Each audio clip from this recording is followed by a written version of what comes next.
है प्रीत जहां की रीत सदा,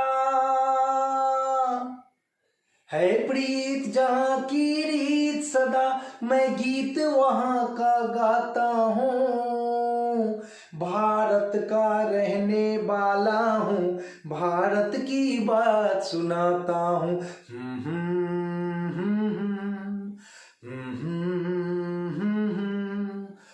हो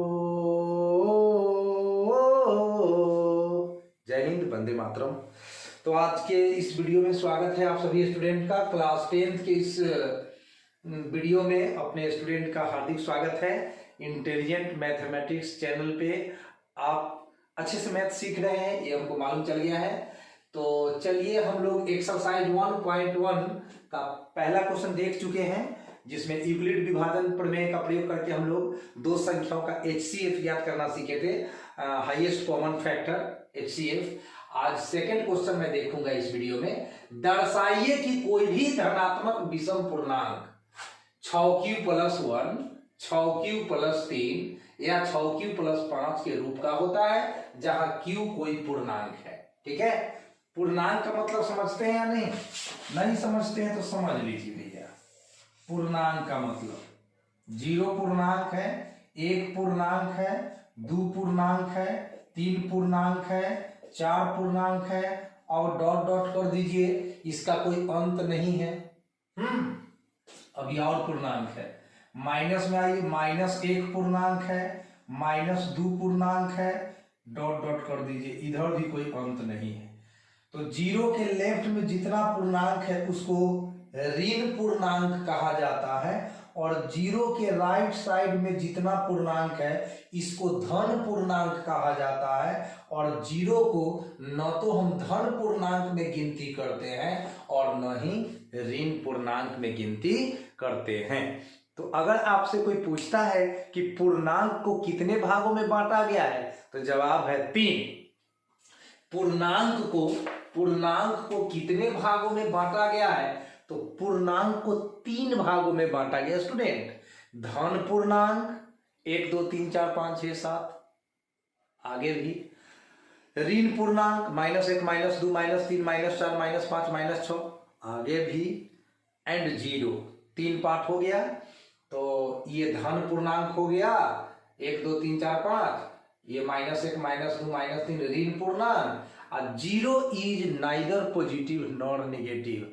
शून्य न तो धनात्मक होता है और न ही ऋणात्मक होता है। तो कहता है कि दुनिया में जितना भी विषम धनात्मक विषम पूर्णांक है वह या तो 6q+1 के रूप में होगा, या तो 6q+3 के रूप में होगा, या तो 6q+5 के रूप में होगा, जहां q कोई भी पूर्णांक हो सकता है, कोई भी पूर्णांक हो सकता है। चलिए, तो यहां पर धनात्मक विषम पूर्णांक है तो फिर यही सब होगा, 1 2 3 4 5 ही होगा, ऋणात्मक तो नहीं होगा। और चलिए शुरू करते हैं। माना धनात्मक विषम पूर्णांक a। मैंने धनात्मक विषम पूर्णांक मान लिया a।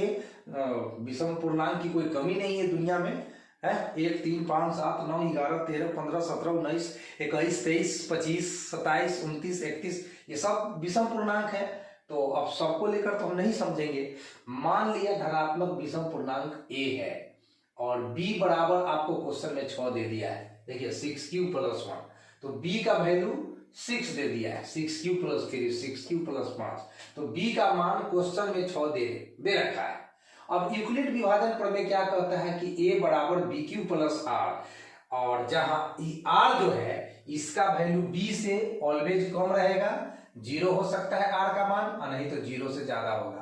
तो r का वैल्यू के बारे में जो बाउंडेशन है, जो प्रतिबंध है, जो शर्त है, वह यह है कि r का मान b से कम रहेगा। तब b का मान 6 है, इसका मतलब 6 से कम रहेगा, और 0 हो सकता है, 1 हो सकता है, 2 हो सकता है, 3 हो सकता है, 4 हो सकता है, 5 हो सकता है। चूंकि b का मान 6 है तो कभी भी r का मान b के बराबर नहीं होता है। इस बात को याद रखिएगा यूक्लिड का विभाजन प्रमेय में कि r का मान कभी भी b के बराबर नहीं होता है, उससे छोटा होता है। तो चलिए a बराबर b का वैल्यू 6 डाल दिए, b का वैल्यू 6 डाल दिए, q उतार दिए, r भी उतार दिए यहां से। और चूंकि बी का वैल्यू चूंकि है 6, इसलिए आर का मान हम आराम से निकाल दिए 0 1 2 3 4 5। आर का वैल्यू 0 0 1 2 3 4 5, ये हो गया आर का वैल्यू।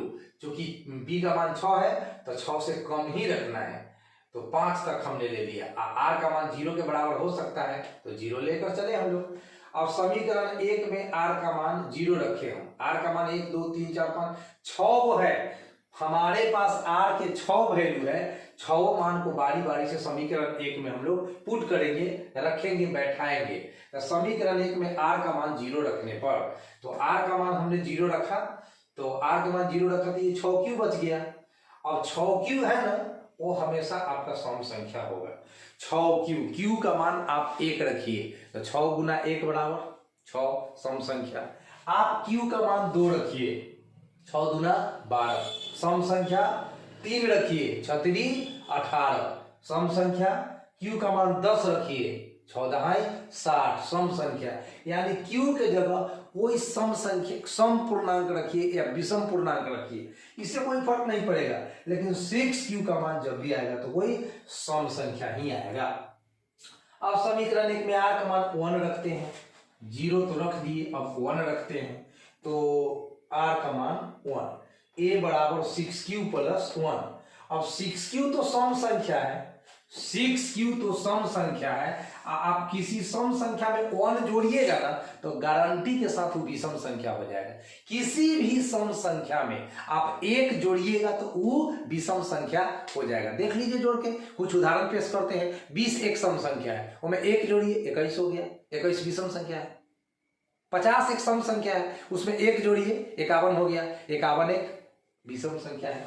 तो 6q प्लस 1 विषम संख्या है। समीकरण 1 में r का मान 2 रखने पर तो a बराबर हो गया 6q प्लस, यहाँ देखिए r है ना, ये r का मान 2 रख दिए। अब 6q क्या था, तो 6q सम संख्या। सम संख्या में आप 2 जोड़िएगा तो गारंटी के साथ आपको कोई सम संख्या ही मिलेगा, तो यहाँ सम संख्या लिख दिए। अब समीकरण 1 में r का मान 3 रखने पर, तो इस r का मान 3 रख दिए तो 6q plus r, 6q plus 3। 6q क्या प्रूफ किए हैं हम लोग, 6q सम संख्या है, और सम संख्या में 3 जोड़िएगा गारंटी के साथ विषम संख्या हो जाएगा। देखिए 20 कोई सम संख्या है, उसमें 3 जोड़िएगा 23।